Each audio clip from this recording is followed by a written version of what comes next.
আমাদের বাড়িতে যত কিছুই রান্না হোক, ডিমের একটা মেনু হবে, সেটা ডিম ভাজা হোক, ডিম সেদ্ধ হোক বা ডিমের নানা রকম।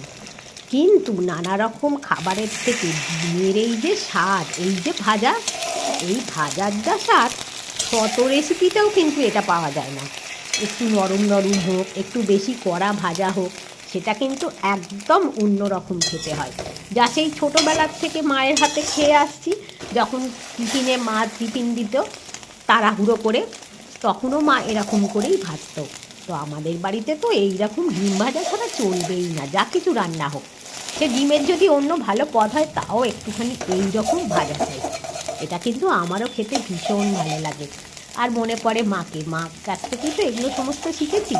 তো ডিমের এই দিকটা এখনও একটু ভাজতে হবে, আর একটু উল্টে দিলাম, ব্যাস একদম রেডি। এই রকম ডিম ভাজা ছাড়া প্রত্যেক দিনের খাবার